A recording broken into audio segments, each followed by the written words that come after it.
जो कि प्रचंड जीत का एक मतलब आप कह सकते हैं कि आगाज लोगों ने कर दिया है।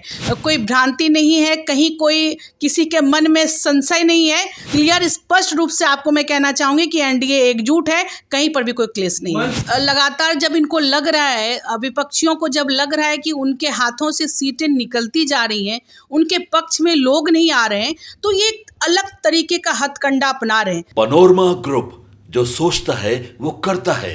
आपके अपने सपनों का आशियाना।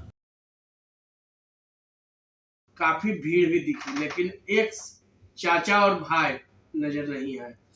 देखिए, जो हो रहा है आपकी नज़र उस पर होनी चाहिए, जो नहीं हो रहा है उसका यह मतलब नहीं है, जो आपको दिख नहीं रहा है आप उसके लिए कोई कयास लगाएं। देखिए, अभी एनडीए पूरी तरीके से एकजुट है और हाजीपुर सीट जो कि रामविलास पासवान जी की कर्म भूमि रही है, आज उस भूमि से उनके सुपुत्र चिराग जी चुनावी मैदान में हैं। और देखिए, वो इतना बड़ा जनसैलाब कल उनके नॉमिनेशन में देखने को मिला, जो कि प्रचंड जीत का एक मतलब आप कह सकते हैं कि आगाज लोगों ने कर दिया है। तो इतनी बड़ी संख्या में लोगों ने स्नेह उनको दिया है और इस नॉमिनेशन सभा में लोग आए, इससे निश्चित यह प्रतीत होता है कि चिराग जी पूरे बिहार के चिराग हैं और वह उस चिराग की लौ जलेगी और वो भारी बहुमत से वहां से विजयी हासिल करेंगे। भतीजा में सब ठीक ठाक है ना? सब ठीक है, कहीं कोई भ्रांति नहीं है, कहीं कोई किसी के मन में संशय नहीं है।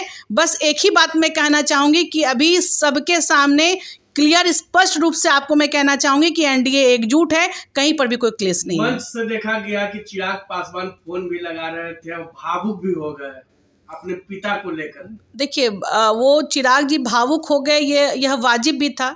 उनके पिताजी इस बार उनके चुनाव में उनका सहयोग करने के लिए उनके साथ नहीं हैं, तो निश्चित रूप से किसी भी पुत्र के लिए पिता का यह वियोग भावुक करने वाला ही क्षण होता है। और ख़ासकर उस मौके पर जब आपके लिए कोई खुशियाँ हो, जिस कर्म क्षेत्र में आप कार्य कर रहे हो वहाँ पर आगे बढ़ने का जब आपको मौका मिलता है, वहाँ पर अपने पिता अपनी माता की छत्र छाया हो तो एक मनोबल बढ़ता है। तो निश्चित रूप से वो चिराग जी के लिए भावुक क्षण होगा, क्योंकि उनके पिता उनके साथ नहीं है, लेकिन उनका आशीर्वाद उनके साथ है, वहाँ की जनता का आशीर्वाद। और उन्होंने जो हाजीपुर के लिए किया है, तो हाजीपुर की जनता उस अपने पिता के आशीर्वाद रूपी वोट वो उनके सुपुत्र को देकर वहां से विजयी बनाएंगे, इसमें कोई शक नहीं। प्रीति जी, चिराग पासवान ने कल तेजस्वी यादव पर टिप्पणी की, तेजस्वी यादव को चेतावनी भी दी कि अगर वो कुछ ऐसा बोलेंगे रिजर्वेशन के बारे में, रिजर्वेशन वाले बयान को लेकर लगातार तेजस्वी यादव हमलावर थे चिराग पासवान पे, तो उसको लेकर चेतावनी दी है, कानूनी कार्रवाई करने के बारे में भी कहा है। बिल्कुल, देखिए, यह लगातार जब इनको लग रहा है, विपक्षियों को जब लग रहा है कि उनके हाथों से सीटें निकलती जा रही हैं, उनके पक्ष में लोग नहीं आ रहे हैं, तो ये एक अलग तरीके का हथकंडा अपना रहे हैं, जिसमें कि आरक्षण का उन्होंने एक मुद्दा लिया है। लेकिन उन्हें यह मालूम होना चाहिए कि जिस आरक्षण को हटाने की बात वो कह रहे हैं, उस आरक्षण को जीते जी नरेंद्र मोदी जी ने स्पष्ट रूप से कहा कि स्वयं यहाँ पर अगर स्वयं भी अंबेडकर जी आ जाएं तो भी आरक्षण को हटा नहीं सकते हैं। तो स्पष्ट रूप से भारतीय जनता पार्टी ने अपना संदेश दे दिया है। और 10 वर्षों में न तो संविधान का कोई एक कॉमा, कोई शब्द बदला गया है, न तो संविधान में कोई परिवर्तन करके आरक्षण को खत्म करने की कवायद भारतीय जनता पार्टी की ओर से किया गया है। तो राष्ट्रीय जनता दल के नेताओं के द्वारा यह कहना कि भारतीय जनता पार्टी आरक्षण खत्म कर देगी, ये महज छलावा है और जनता सब जानती है। और सबको पता भी है कि भारतीय जनता पार्टी के ही समर्थन से चलने वाली सरकार के द्वारा पूरे भारतवर्ष में आरक्षण की व्यवस्था को लागू किया गया, पिछड़ों को 27% आरक्षण का लाभ मिला। इसीलिए वो कितना भी बोल लें, उनके पास मुद्दा नहीं है। उन्होंने जो बिहार में शासन किया, उनके माता पिता ने, उस दौरान उन्होंने कुछ करके नहीं दिखाया। जंगल राज की छवि आज भी लोगों के मन में है, दिलो दिमाग में है। इसीलिए वो कितनी भी बातें कर लें, बरगलाने का लोग नहीं इधर उधर होंगे। सबका वोट एनडीए के प्रति होगा और सभी लोग एनडीए के कैंडिडेट को जिताने के लिए लगे हुए हैं, ऐसा मेरा विश्वास है। विपक्ष लगातार हमलावर है, लगातार जो है मंचों से मीडिया बाइट्स के माध्यम से हमला किया जा रहा है, प्रधानमंत्री को टारगेट किया जा रहा है, कहा जा रहा है प्रधानमंत्री बलात्कारियों के पक्ष में वोट करते हैं, बूढ़ा बताया जा रहा है, तमाम तरह की टिप्पणियां की जा रही है। कैसे देखती हैं? ये राजनीति में यह शब्दों की मर्यादा का जो चीरहरण कुछ नेताओं के द्वारा किया जा रहा है उसकी मैं बहुत तीव्र भर्त्सना करती हूँ।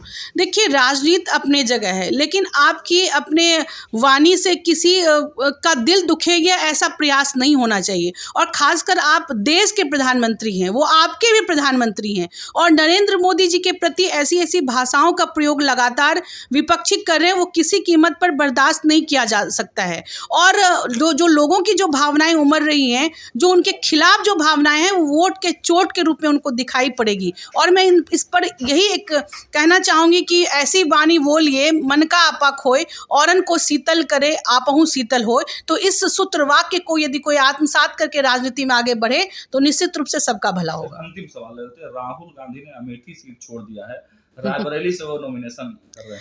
देखिए, उन्होंने अमेठी सीट जो उनकी परंपरागत सीट रही, जिस पर कि हमारी कैंडिडेट के द्वारा लगातार उनको चैलेंज किया गया कि आइए आप मैदान में, लेकिन ऐसे भागे फिर रहे हैं कि वहाँ से परमानेंट ही वो गायब हो गए और वो वायनाड से लड़ रहे हैं। तो वायनाड से वो लड़ेंगे और दूसरा रायबरेली से लड़ेंगे, तो इस बार वो दोनों ही सीटें वो लूज़ करने वाले हैं, क्योंकि उन्होंने जनता का विश्वास खो दिया है। उन्होंने उस जगह पर जहां पर कि वर्षों वर्ष तक उनके परिवार के द्वारा उनके द्वारा शासन किया गया, उस जगह पर उन्होंने जन कल्याण का कार्य नहीं किया, इसीलिए आज डर से भाग रहे हैं। आज अमेठी से भाग रहे हैं, कल वो वायनाड से भी भागेंगे, इसमें कोई शक नहीं। पैनोरमा ग्रुप, जो सोचता है वो करता है।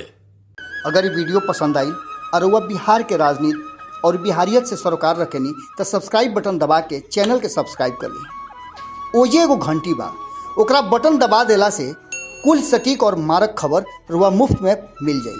अगर रुआ पत्रकारिता के हमनी के नया प्रयोग में सहयोग कर चाहतानी तो ज्वाइन बटन दबा दी। पेटीएम नंबर नोट कर ली 9386816700। धन्यवाद।